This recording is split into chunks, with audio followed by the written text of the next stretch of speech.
Bom dia, boa tarde, boa noite, boa madrugada, qualquer hora a gente está. Conhecimento é sempre bem-vindo.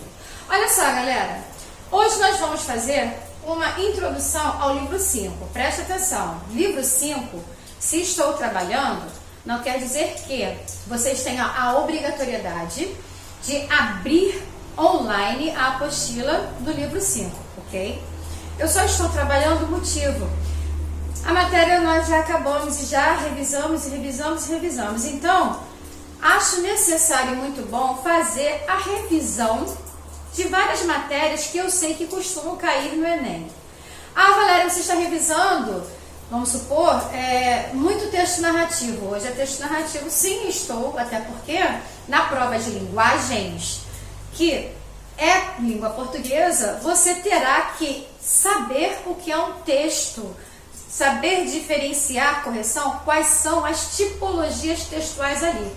Uma vez que você escreve, uma vez que você lê, uma vez que você pratica, torna-se mais fácil a questão para você. Porque se, por exemplo, tem uma questão que eu já comentei em sala e sempre cai, colocam sempre editorial, artigos de opinião, eles colocam alguns textos assim, colocam para você descobrir qual ele é. Colocam texto injuntivo, e se você não sabe o que é, colocam injuntivo, vocês lembram? Receita, por exemplo, o injuntivo impera o verbo, a presença do verbo conjugado no imperativo, que também aparece no texto publicitário. Então veja bem, gente, a revisão de narração ela se faz necessária. Eu estou falando, olha, de questão do Enem, que ele coloca lá para você uma crônica, tem vários tipos de crônica. Então veja, eles colocam lá para você um texto e caberá a você, a partir do seu conhecimento com relação às tipologias textuais dentro de um texto narrativo, identificar qual é aquele texto. Simples. Quanto maior for o seu conhecimento, você terá a maior rapidez e certeza da resposta. Por isso nós temos que verificar sempre. Eu não escrevi quase, nem vou escrever quase. Por quê? Texto narrativo, embora seja do 5, vocês já viram isso no início do ano. Eu tenho todo texto narrativo, eu tenho o quê? Eu tenho a presença da descrição. Todo texto narrativo possui descrição, porque eu preciso descrever o espaço, eu preciso descrever a cronologia, eu preciso descrever personagens, se eu estiver contando uma história, certo? Se eu estou numa crônica, eu estou voltada a quê? Crônica? Quando eu trabalho crônica, eu estou ligada àquilo que acontece no meu cotidiano, aos fatos acontecidos no cotidiano. Eu tenho a crônica jornalista, tenho a crônica humorística, lírica, poética, tem diversos tipos de crônica que possuem uma estrutura super versátil. Gostou do super? Muito versátil. Então, veja bem, quando você trabalha textos narrativos, você tem que ter o conhecimento do que ele propõe. Eu tenho perguntas obrigatórias a serem respondidas, o que, onde, como. Você tem que prender o leitor. Se você, assim, não o fizer, até mesmo você, leitor, achará um livro sem nexo, vai achar um livro chato e vai simplesmente fechar e jogar de lado. Por quê? Que porra, não estou entendendo nada. Por que você não está entendendo? A linguagem está difícil? Por que você não está entendendo? Se está difícil, cuidado, às vezes é questão de vocabulário. Algumas palavras até entendo. A dificuldade, todos temos. No entanto, segundo ano, há muitos livros que muitas palavras podem ser buscadas. Coloca lá do lado, como eu fazia em sala, e falava para que vocês fizessem. Coloca ali. Porque quando você assim fizer, primeiro, segundo, terceiro, tudo facilita. Lembra que eu contei a vocês? Lembram? Vocês lembram quando eu contei a vocês, quando eu era universitária, que eu tive que ler um determinado livro que coloquei ao meu lado? Na época não tinha internet como tem hoje. Agora eu vou no Google, é claro. Mas no passado eu colocava dicionários e um dicionário de linguística também do lado para poder me auxiliar naquilo que eu tinha que estudar na faculdade. Veja, hoje eu não preciso de diversos dicionários, nem eu nem vocês, o Google está do lado.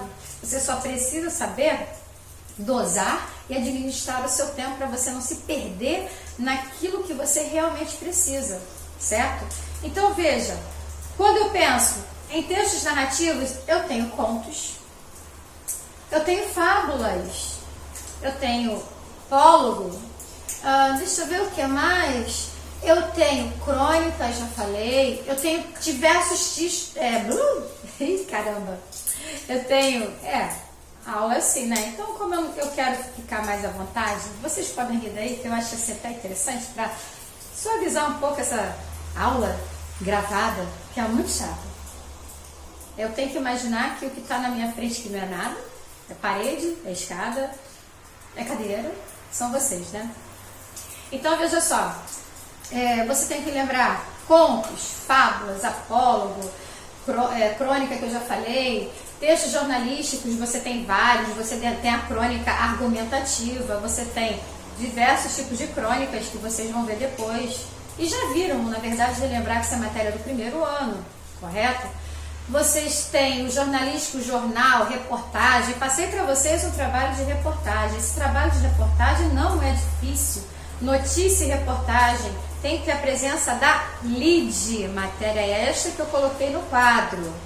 Quem não viu a aula, volta naquela aula. A aula que eu estava falando foi sobre LID, foi notícia, como aconteceu, onde aconteceu, o que aconteceu, a neutralidade da informação não se deve ser parcial, você tem a obrigatoriedade da parcialidade. Você não pode se posicionar. Por exemplo, hoje, em uma aula com uma turma do GV, uma pessoa chegou e falou assim: Valéria, é incrível porque a gente nunca sabe exatamente o que você pensa. Porque você fala um lado, depois você fala o outro. Exatamente, porque minha matéria é a matéria que tem que fazer com que vocês reflitam, com que vocês trabalhem o seu senso crítico e não que vocês tenham que pensar como eu, certo? No que se diz respeito principalmente à escrita. O que você tem que fazer quando se escreve uma dissertação argumentativa, que não é esta, a matéria aqui, mas que vocês já conhecem bem a dessa, muito bem até, vocês sabem que você precisa utilizar o poder do convencimento, certo? Uma vez que isto ocorre, você fez o dever de casa perfeito. Mesmo que eu não concorde, eu não posso dar 0 para você. Sabe por quê? Eu tenho que ser imparcial. E um texto jornalístico, ele deve e deverá e deveria ser imparcial sempre. É claro que, por exemplo, os noticiários. As pessoas quando relatam, contam, né, determinado fato, a parte humana dela não consegue muitas vezes se segurar. Porém, o que não pode é tentar fazer o quê? Manipular o senso crítico de cada um. Isso aí não pode. Então, o jornal papel, por exemplo, ele dificilmente manipula. Onde você consegue ver mais isto é exatamente nos noticiários da TV. Por quê? Tudo depende, a expressão, a entonação, a forma de falar, certo? E veja, por que estou falando dessa parte da dissertação? Porque quando você tem um texto crônica, quando você tem uma carta argumentativa, eu sei que vocês conhecem muito bem carta, principalmente argumentativa, eu tenho bons alunos, né? Então veja, quando vocês argumentam, vocês sabem como é o corpo de uma carta e como você pode fazer e montar todo o seu texto, correto? Você estará narrando algo? Sim. Se você vai argumentar, você tem uma parte narrativa, inevitável. O fato inicial ele é uma narrativa, certo? E se vocês prestarem atenção hoje em dia, principalmente nos telenoticiários, vocês devem ouvir bastante a palavra narrativa. A narrativa de ontem, a narrativa do, ou seja, não falam, fulano contou uma história aqui, não, a narrativa. Eu até gostei, porque é uma palavra que vocês podem utilizar. De repente, a narrativa de determinado pensador, não sei, pode ser. Foi algo que eu comecei a pensar, sabe? Para acrescentar nas redações. Agora, outro ponto aqui, com relação aos textos narrativos, você precisa lembrar também, tem outros, certo? Eu aqui estou colocando só revisional. Agora, eu tenho que lembrar do meu foco narrativo. O meu foco narrativo, ele irá fazer o quê? Ele irá apresentar quem é o meu narrador, principalmente. Se você prestar atenção, aqui você encontra o seu narrador. Por quê? Se eu estou com o narrador personagem, por exemplo, eu costumo dizer que ele está sempre na primeira e na terceira pessoa. Eu digo primeira e terceira. Há quem diga e há quem leia também nas gramáticas primeira pessoa. Volto a falar, eu não sou o centro de tudo. Se eu não sou o centro de tudo, não sou o centro do mundo, eu vou contar uma história. Nessa história estou inserida e outras pessoas estão à minha volta. Há alunos que confundem a primeira pessoa como se narrador personagem tem que ser aquele que está sempre ali, tudo acontece com ele, tudo vai acontecer com ele, tudo é voltado para ele. Não, ele é o narrador que participa, ele conta e ele também participa. Eu hoje estou falando com vocês. Com quem estou falando? Não sei. Quais são os alunos que estão me vendo agora? Ou, se não estão vendo agora, me verão em um outro dia. Ou, assistiram essa aula novamente para poder relembrar, porque essa aula não está mais assim, como se estivesse na sala de aula literalmente. Valéria chegou fazendo uma revisão, tanto é que não tem o quadro pronto, porque estou conversando com vocês virtualmente, né? Com uma câmera, como se vocês estivessem à minha frente. Veja, quando eu falei, vocês sabem escrever carta argumentativa, eu tenho essa certeza. Vocês sabem argumentar. Vocês sabem a estrutura, vocês já fizeram, eu já corrigi várias. Então veja, narrador-personagem ele está na primeira e na terceira. Eu estou dando a aula e estou falando com vocês. Cadê vocês? Pois é, estão aí. Que horas vocês estão assistindo? Será que... Não, com certeza não está na mesma hora do que eu estou gravando. Certo? Então veja, mas estou conversando com vocês. Certo? O narrador-personagem ele está na primeira e aparece também na terceira. Às vezes ele simplesmente está contando. Lembra de Memórias Póstumas de Brás Cubas? Que eu falo para ele que ora ele é onisciente, ora ele é observador. Nossa, ele brinca em todo o livro. Porque do nada ele aparece dando uma opinião. Ah, tá. Quando ele dá opinião, ele é narrador personagem, né? E se você não prestou atenção ao livro, você não saberá quem nem quando ele estará falando. Você ficará, quem é essa pessoa que falou aqui do nada? Lembra que eu falei para vocês que lá quando eu era fundamental eu tinha que voltar a folha para poder buscar, para saber quem era? Porque eu estava com muita pressa de terminar o livro. Então quem é essa pessoa? E eu estava tão atenta aos personagens ali presentes que eu não prestei atenção a que era quem. O narrador era o personagem naquele momento. Então preste sempre atenção a isso. Por quê? Tem alunos que pensam personagem primeira pessoa, primeira pessoa, primeira pessoa. Aí vem aquele texto, primeira pessoa, primeira pessoa, primeira pessoa. Ou seja, a pessoa criou um texto sendo que aquilo ali é só o centro de tudo. Não é assim. Você vive e tem muito à sua volta. A história não acontece só consigo. Acontece com você e acontece por quê? Porque algo aconteceu, algumas pessoas, alguns fatores ali alteraram aquele curso. Você deverá lembrar também que no texto, quando é narrativo, você não pode esquecer da ordem cronológica.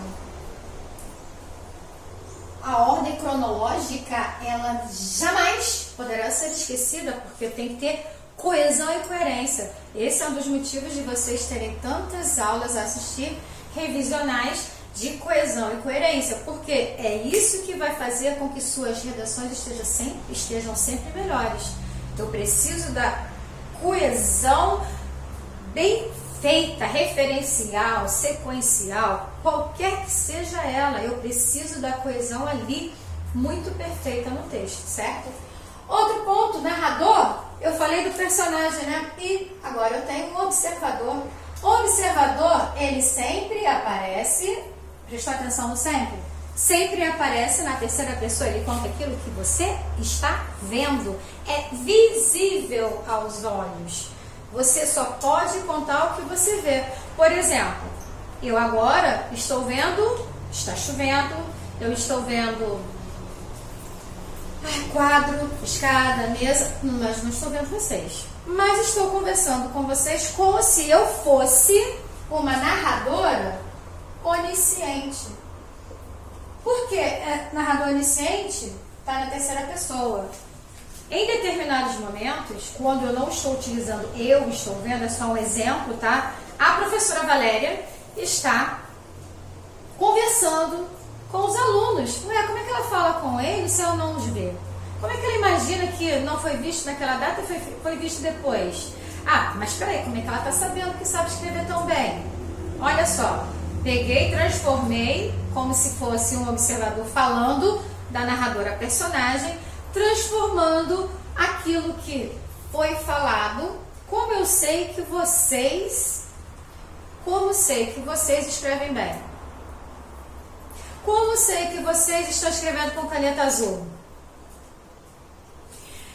Pois bem, veja só, se vocês analisarem, o onisciente, ele é aquele que conta tudo aquilo que é visível e invisível aos olhos. Certo? Visível e invisível aos olhos. É aquilo que você não imagina acontecer, ter, haver, qualquer que seja aí o verbo que você venha a escolher, você vai imaginar. Por exemplo, você está aí. Você imagina que esse espaço é o quê? Como será? É um espaço aberto? É um espaço fechado? Tem paredes laterais? Aqui tem, fato. Mas será que tem uma parede aqui? Será que tem algo preparado para que feche aqui que não tenha tanta luz? O que será? Ah, à esquerda tem uma estante, será que tem? E o que vem aqui atrás? Vocês não têm ideia, mas se eu tiver um narrador onisciente, ele vai criar a história dizendo como é exatamente o meu espaço. Vai dizer onde estou, como estou, é uniformizado, óbvio, né? Como estou cansado, estou com sono, como estou? Vai dizer, vai falar do meu psicológico, vai dizer assim, Valéria está acelerada. Ih, não, a Valéria ela deve estar assim porque está cheia de prova para corrigir. Olha, veja bem, isso quem vai saber contar é o narrador onisciente, porque ele vai conhecer até o meu psicológico. Ele vai saber lhe dizer exatamente como estou, onde estou, o que vou fazer daqui a pouco, o que fiz, o que está acontecendo no geral, ou o que já aconteceu. A propósito, ele também vai contar o que poderá acontecer, ele também sabe. Então veja, tudo aquilo que não é visível, narrador onisciente conhece, e visível também. Caberá a você interpretar, que é a palavra que eu mais uso sempre, não decore, interprete. Interpretar e chegar à resposta final, certo? Então veja, textos narrativos, eu tenho vários. Eu tenho textos desde uma estrutura em prosa, que é aquela que tem parágrafos e linhas. Eu tenho aquele que é poético, também será um texto narrativo. Eu tenho narrativas poéticas, sim. Então eu tenho, ele é como? Ah, tá, ele é em verso. Ah, pode ser também um conjunto de versos formando uma estrofe, certo? Posso até lembrar o que? Do soneto, que são 2 quartetos e 2 tercetos obrigatoriamente. Então veja só, eu tenho textos narrativos de diversas formas. Eu tenho texto por injunção, ele está mandando em você, mas é um texto por injunção. Mexa, adicione, coloque. Ou então, se você estiver numa bula, né, do remédio, acrescente água, posicione, faça assim, e vai te dizendo como você tem que proceder, né? Ah, tá. Quando você pensa no texto publicitário, se você prestar atenção, também tem bastante verbo no imperativo, sabia? Tem no injuntivo e tem no imperativo, só que o imperativo está buscando a sua atenção e ele quer te conquistar, então ele vai buscar e vai usar também o verbo no imperativo para isso. O injuntivo eu tenho receita, agora depois com a pandemia eu passei a mexer bastante com a parte de informática, conheci o novo, eu sempre falei bula, né? Bula do remédio, eu sempre falei manual de instrução, eu sempre falei receita, agora acrescento mais um, tutorial. Tutorial, quando você não conhece, não tem tempo de fazer um curso, vai no tutorial, vai lá no YouTube, busca um tutorial, que no instante você começa a aprender algo diferente. E assim você vai aprendendo e adquirindo mais conhecimento. Tá vendo só? Então veja, eu tenho vários tipos e dependendo de qual venha a ser o foco narrativo, eu irei distinguir os meus narradores. E dependendo do texto que eu esteja ali também escrevendo, a minha linguagem será mais formal, formal ou coloquial. Tudo dependerá de para quem. Tudo dependerá de quem é o meu público-alvo.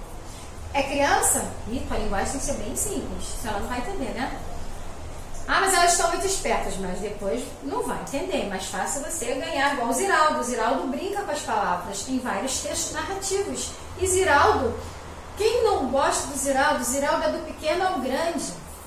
Então veja, há pessoas que preparam material para o público geral. Não tem público específico, certo? Galera, eu fiz só um apanhado rápido, revisional, que é a matéria, eu sei, do próximo livro, que não é para cobrar, certo? Em breve nós iremos nos encontrar com uma aula presencial, entre aspas, vamos pela plataforma, tá? Agora, atenção, no roteiro, prestem atenção, no roteiro, eu coloquei lá no final, na segunda folha, próximo que vocês vão receber, eu coloquei o seguinte, eu coloquei várias regras, principalmente a caneta preta. No início, preste atenção, no início eu aceitei e botei até menos um ponto quem escrever com caneta azul. Então quem escreveu sabe que vai perder menos um, certo? Pois bem, na prova da P1 e da P2, né? Deixei. Eu peguei a P1 depois e pensei, não, a galera vai lembrar que no mercado tem caneta preta e as pessoas saem para o mercado. Ninguém sobrevive em casa sem ir ao mercado. No mercado tem caneta e tem a preta. Então, a partir do próximo trimestre, preste atenção. Se você escrever qualquer redação, seja ela P1, P2, com caneta azul, não me entrega não, porque eu não vou corrigir, tá? O material exigido sempre foi e continuará sendo a caneta preta. Ou você faz com a caneta preta ou eu não corrijo. Entendido isso, tem alunos escrevendo com caneta azul. Como assim? A propósito, outro, galera do segundo ano e qualquer outra turma, primeiro, terceiro, que esteja assistindo essa aula, é para colocar o seu nome com sobrenome. Você tem sobrenome, você tem nome curto, coloca um, pelo menos. Eu não assino lá Valéria Mesquita, meu sobrenome não é só Valéria Mesquita, mas eu boto Valéria Mesquita. E o corretíssimo é você colocar o nome completo e não deixar só um. Exemplo, Ana da vida, e eu tenho que descobrir, é Ana da Mil. É um exemplo, tá, gente? Ana da Mil. José. José da 2000. Tá. Só que nessa época de pandemia, vem cá, eu tenho que ficar descobrindo? Vamos lá, gente. Escrevam seus nomes completos, por favor. Eu quero o nome, eu quero o sobrenome, o nome completo. Qual a sua turma? Suponhamos que é prova da 1000, eu não sei quem está vendo a aula agora. Turma da 1000, turma 2000, 3000. Se está 1000 com 1001, circula pelo menos quem é. A capa também é para ser devolvida, tá? A capa da 2000, tem aluno que entregou sem a primeira folha. Vem cá, eu vou lançar onde a nota? Em cima da folha que você fez o texto, né? Onde está a capa? Ô galera, e rasura, texto escrito de qualquer jeito, pequenas quantidades de linhas, como assim? Que é isso? Olha só, por favor, quem está tentando me enrolar, não está tentando me enrolar, está se enrolando. A média é 60, não é? Pois bem, e vamos que vamos, que eu penso que estamos na frente, ficar para trás para quê? Não se esqueçam, vocês formam um grupo de privilegiados, tem muita gente sem ter aula, e vocês estão tendo aula. Tem que dar valor a isso, tem que assistir, tem que participar, tem que executar, tem que perguntar, tá na dúvida, pergunta. Parabéns aos que trabalham. Agora, olha só, galera, tem uma galerinha aí que eu não vi nada, só vi uma P1, uma P2 escrita assim de qualquer jeito. Caneta azul Eita, como é que é? Na primeira folha está exigindo caneta preta. Galera do segundo, galera do primeiro, galera do terceiro, todo mundo sabe ler. Matéria caneta preta e sabe ouvir. Desde o início do ano falam que é caneta preta, que é a caneta do Enem. Entendido, galera? Atenção, está em casa? Por que vai mandar uma folha que nem o papel rascunho? Que é isso? É definitivo, tem tempo. Por acaso eu estou aí, galera, vambora, tô indo embora. Depois que eu passar pela porta eu não recebo? Não, você está em casa. Faça direito, faça uma letra legível. Está enganando quem? Vamos estudar, vamos ser o mais perfeito possível. Certo, galera? Até breve. Até breve. Vou vê-los em breve. Por favor, se organizem aí, tá? Organizem minhas redações, me mandem bonitinhas, por favor. Espero que tenham gostado da revisão e introdução do próximo capítulo, que não é para abrir a apostila do livro 5, certo? E estou aguardando, faço as redações no prazo. Até a próxima!